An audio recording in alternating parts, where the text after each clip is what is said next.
Hi అండి. ఈరోజు మనము పొంగల్ అయితే చేద్దాము.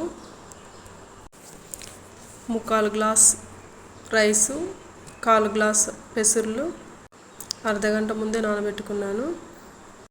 పోపుకు అన్నీ కట్ చేసి పెట్టుకున్నాను. ఆయిల్ వేసుకొని కుక్కర్లో ఆనియన్స్ కొద్దిగా వేగిన తర్వాత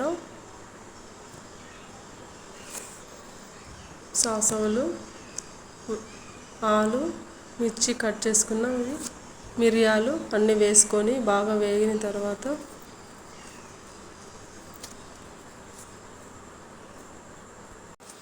అల్లం వెల్లుల్లి పేస్ట్ తయారు చేసుకోవాలి.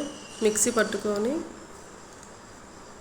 వేగిన తర్వాత బాగా టమాటో వేసుకోవాలి. కరివేపాకు, అల్లం వెల్లుల్లి పేస్ట్ వేసుకొని కొద్దిగా వేయించాలి.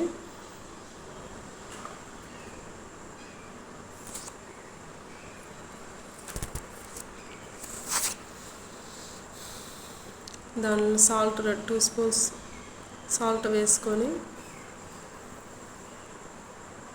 బాగా వేయించిన తర్వాత వాటర్ వేసుకొని 1 గ్లాసుకు 4 గ్లాసుల వాటర్ అయితే వేసుకున్నాను. రైస్ అయితే వేసేసి బాగా కలిపేయాలి. కుక్కరు 3 విజిల్స్ రావాలి.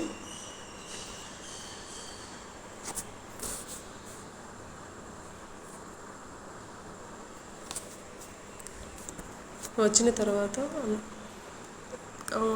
చట్నీకి అయితే మనం చేసుకున్నాము. శనగగింజలు వేయించిన తర్వాత పచ్చిమిర్చి, ఆయిల్ వేసుకొని వేయించుకోవాలి. వేగిన తర్వాత చింతపండు నానబెట్టుకోవాలి. ఆషాఢ మాసాలలో గోరింటాకు పెట్టుకుంటే మంచిదని నేనైతే గోరింటాకు పెట్టుకున్నాను. చట్నీ మిక్సీలో శనగగింజలు వేసుకొని పచ్చిమిర్చి వేసుకొని సాల్ట్ వేసుకోవాలి. మిక్సీ పట్టుకోవాలి. పట్టిన తర్వాత చింతపండు నానబెట్టింది వేసుకోవాలి. వేసిన తర్వాత లాస్ట్లో ఆనియన్స్ వేసుకొని ఒక రౌండ్ అలా వేసుకోవాలి. ఒక బౌల్లోకి అయితే తీసుకున్నాము.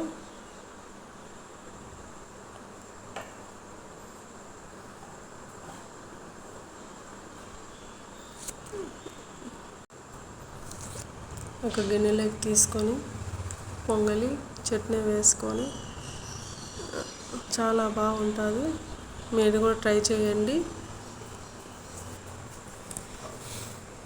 చిన్నపిల్లలు కానీ పెద్దలు కానీ చాలా బాగుంటాయి, ఇష్టంగా తింటారు.